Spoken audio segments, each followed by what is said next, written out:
ayo Mbak. Oke, saya belok dari sholat jelas ya. Mungkin dia tadi berkorban, tapi masih bisa dia jamak takhir. Karena alasan untuk menjamak itu satu safar, kedua majelis ilmu, ketiga majelis jihad. Nah majelis rahmatan lil alamin yang dia lakukan kan menyelamatkan semut segitu banyak, itu kan sebuah majelis, sebuah peristiwa yang luhur, betul enggak?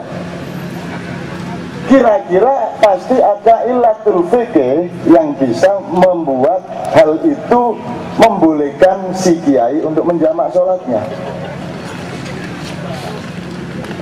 Kalau di Goa itu ada jamaah an-nadhir, itu sembahyangnya seolah-olah hanya 3 kali.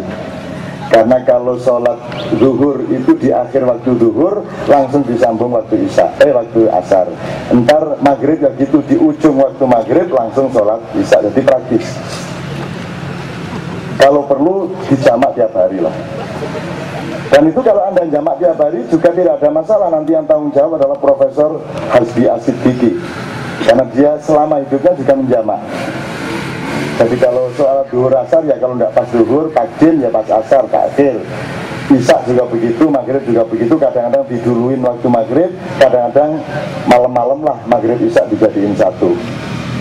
Nah yang tidak boleh adalah diringkes setahun sembahyang Rongbino gitu ya.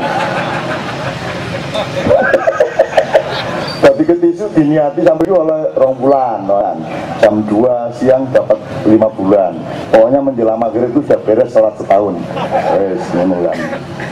Nah itu kalau ada tafsir begitu, kalau memang ada ikutin aja, enggak apa-apa, nanti biar dia yang. Kalau Anda ditanya, lu kamu gimana jamak kok setahun diringkes jadi sehari lah, sampai takon dia ini gula mek niru kok, mungkin ini mek murid kok, kan gitu kan, gitu. Jadi Anda nggak usah repot-repot, hari rayanya kapan, ikut aja salah satu yang mengenakkan Anda. Kalau ditanyain malaikat, lihat sana ke din bagaimana sana sama Hasim Muzati lah, terserah kulo mek penganut kok, kan gitu kan, gitu. Jadi oke, teman-teman sekalian. Setelah beberapa hal tadi ya, poin-poinnya mudah-mudahan jelas, saya penggalkan sedikit bahwa pada bulan Ramadan ini sekitar mengingat-ingat ilmu ya, supaya menjadi hikmah dan menjadi pedoman bagi kehidupan kita sehari-hari mulai besok pagi. Ada rumus-rumus yang kita teguhkan kembali dalam hidup kita sehingga kita tidak akan pernah sempat pesimis, kita tidak akan pernah sempat putus asa, kita tidak akan pernah sempat sedih, karena tidak ada waktu untuk itu dan tidak ada ruang untuk itu. Jadi peristiwa yang saya ambil itu kira-kira 3 aja lah dari bulan Ramadan. Kalau untuk Indonesia kan proklamasi kemerdekaan kan pada bulan Ramadan ya.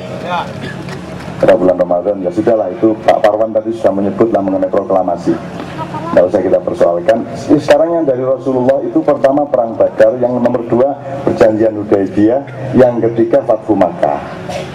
Nah ilmu dari Perang Badar sudah pernah tak ceritain dulu ya. Ilmu dari Perang Badar ini adalah satu fenomena takdir, satu fenomena ilmu militer, dan satu fenomena ilmu rezeki yang unik dari Rasulullah. Karena pasukan Islam jumlahnya hanya 313, sementara musuhnya 1200-an. 313 ini pun bukan benar-benar prajurit. Jadi Rasulullah itu berjuang dakwah di Mekah itu selama 13 tahun itu hanya dapat 180 orang, 18 ya, 180 orang, terus ditambahi 133 dapat di Madinah. Nah seadanya orang laki-laki itu diajak perang. Nah itu mereka berjalan dari Madinah ke Lembah Badar sekitar 230 km, dalam keadaan lapar, dalam keadaan bulan puasa, dalam keadaan sepatu atau sendalnya juga sudah rusak oleh batu-batu yang tajam, di tengah panas yang luar biasa. Sehingga ketika pasukan 313 orang itu tiba di Lembah Badar, mereka sebenarnya sudah tidak layak disebut pasukan, bahkan sudah tidak layak disebut laki-laki, karena ketika dibariskan oleh Rasulullah, siap gerak, pemeriksaan barisan oleh Panglima tertinggi Rasulullah Muhammad SAW, siap. Terus Rasulullah meriksa, pakai pedangnya diginiin satu orang, terus jatuh bener, loyo. Jadi mau perang itu mesti kalah. Nah kalau Anda jadi panglima, pasukanmu tidak bisa diandalkan, padahal musuh itu kan koalisi, pasukan Amerika, Inggris, Perancis, sebanyak 2.000 orang, maintenance perangnya sangat berlebihan, artinya sangat kuat, senjata sangat lengkap, dari Syam, dari Medina, dari Mekah kumpul jadi satu. Sementara pasukan Anda loyo-loyo dan hanya berjumlah tidak ada 1/5 dari pasukan musuh. Terus kira-kira ngomong apa sama Tuhan sampean? Ya Allah, demi tegaknya nilaimu, al-Islamu ya'lu wa la yu'la alai, ya Allah, menangkanlah pasukan Badarku ini. Kejalan guyu dapurmu, pasukan kaya ngono kok menang, wis gak mlebu akal iki. Ndonga gatel ta ndonga. Ndonga gak mlebu akal iki, ndonga iku sing nglalar. Makanya saya kalau berdoa kan tidak sering mau saya, karena saya kalau berdoa harus relevan, harus memenuhi mantik atau logik dari keadaan kita. Kalau dari Anda itu dari karyawan kelas bawah terus berdoa, ya Allah jadikan aku direktur, kok diguyuk itu ya opo lu arek-arek. Malaikat itu lah tolak iki lho arek-arek itu tak junduk kapok.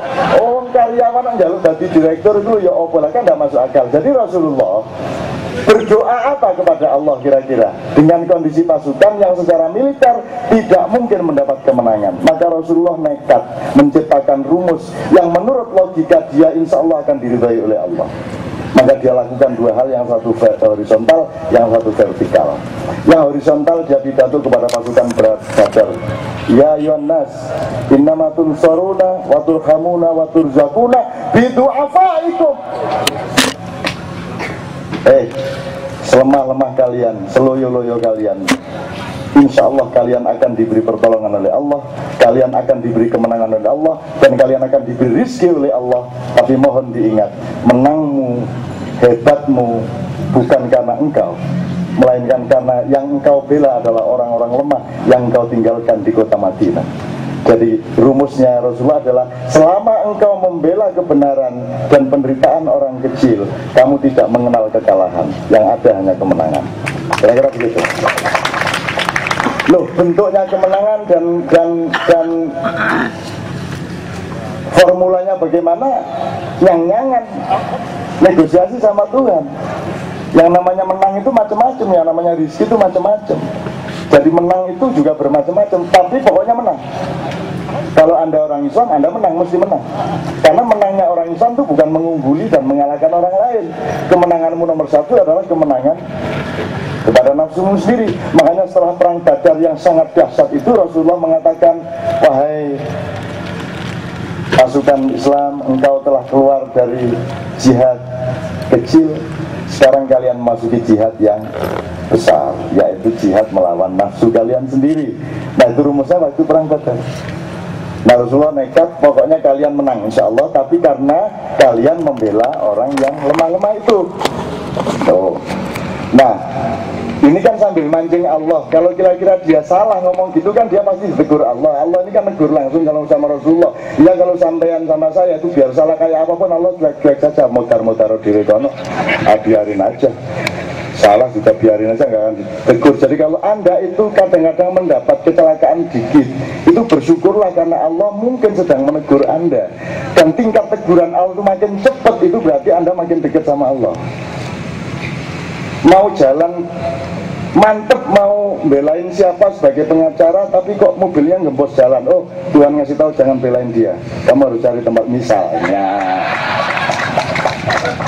sudah berangkat capek-capek, sudah bikin konsep mau jadi ketua P3 sama Tuhan diperingatkan, oh kamu jangan di sana, nanti ada partai yang lebih bagus untuk jadi ketua, misalnya. Kan begitu. Jadi itu bersyukurlah kalau Anda kadang-kadang mendapat tanda-tanda dari Allah. Tanda dari Allah ya macam-macam bentuknya. Bisa ketemu orang, bisa kecakap lidah kita.